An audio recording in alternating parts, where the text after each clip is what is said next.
এখন পর্যন্ত বাড়িতে আহে না।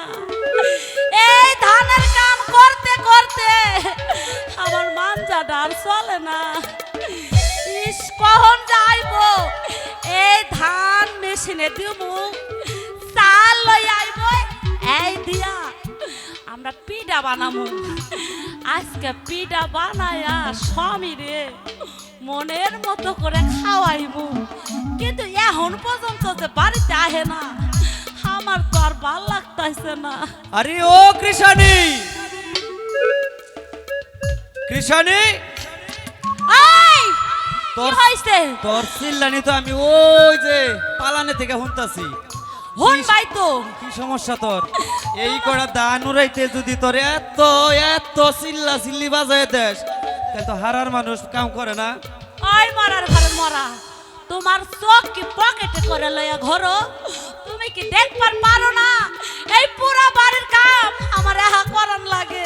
আহাহাহাহা, তুমি মাত্র একটু দান উড়ার কাম করবা, তোমার পাড়া বাড়ির কাম বলে তোমার একলাই, না জানি কি পরিশ্রম হইছে। ইস সমস্যা পরিশ্রম নাই, রাইতে মানজার বিষ হইলে আমি আস্তে আস্তে করে মানজার। মিথ্যা কথা কইবা না, সারাটা রাত যায় তুমি আমার লগে একটা কথাও কও না, আমার মানজাটাও টিপা দাও না। তোমার বাড়িতে আর আমি এই খাবো যে না। তোমার হাত ধরে কথা দিলাম, আজকে রাইতে থেকে শুরু করবো মানজা টিপে। সত্যি কইতাছো? সত্যি সত্যি আজকে কিন্তু সারা রাত আমার মানজা টিপান লাগবো। অবশ্যই ঠিক। এখন কও এই নতুন ধান দিয়ে কি করবা তুমি? পিঠা বানাবা? আরে হ, এই নতুন ধান দিয়া আজকে পিঠা বানায়া তুমি আর আমি খাবো। খালি কি আমারই খাওয়াইবা নাকি পাড়ার হক গুলো আরো কেউ আছে? ইস, মরার মানুষে কয় কি মানুষের খাও মুখে? আমার 10টা না 5টা না একটা মাত্র সব তোমারই তো খাও। আহাহাহাহা, একটা মাত্র স্বামী, তাই আমি একটু গেছি খেতে কাম করবার নিগে, আর তোমার ইন্দা তেলাং তেলাং শুরু হয়ে গেছে গানে। আমি কামুই এই যাইছি, আমারে কি সুন্দর করে পিঠা বানায় দেন। আরে দিমু তো দাও।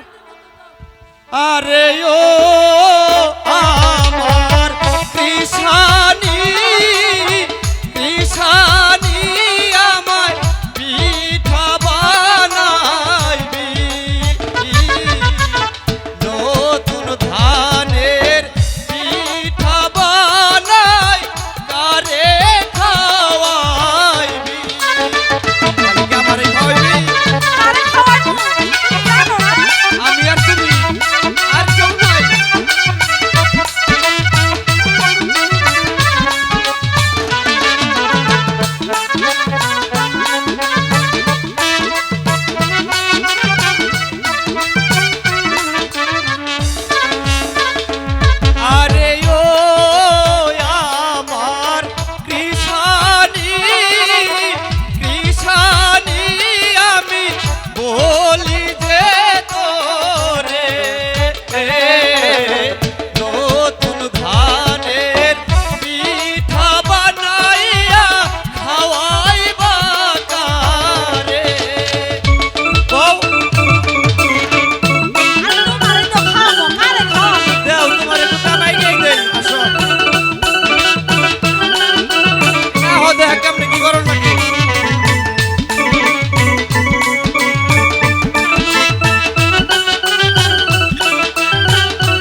আরে ও আমার কৃষানি কৃষানি আমি বলি যে তো কও শোনা কও কি কইবা কও কি পিঠা বাহানাই বাবা বলো আমারে ভুতা কি কি বিটা আরে কইতাছি দাঁড়াও দাঁড়াও তোর দাও দিবা না দিমু তো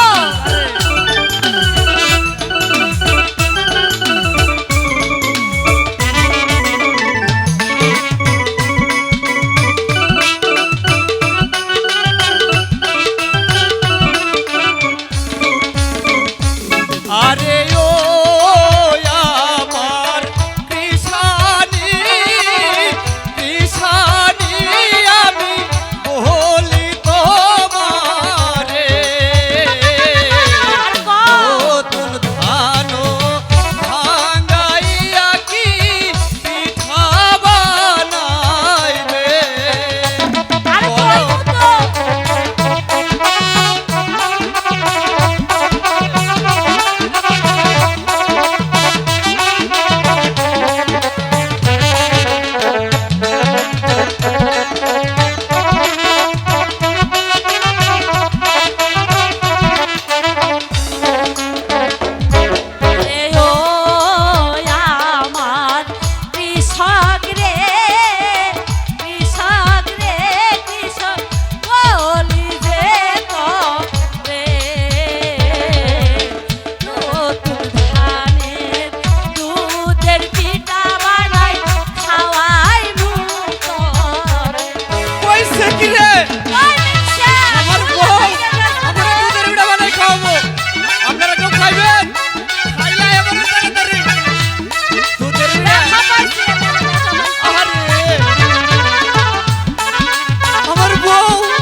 সুন্দর গোলাপি গোলাপি বউ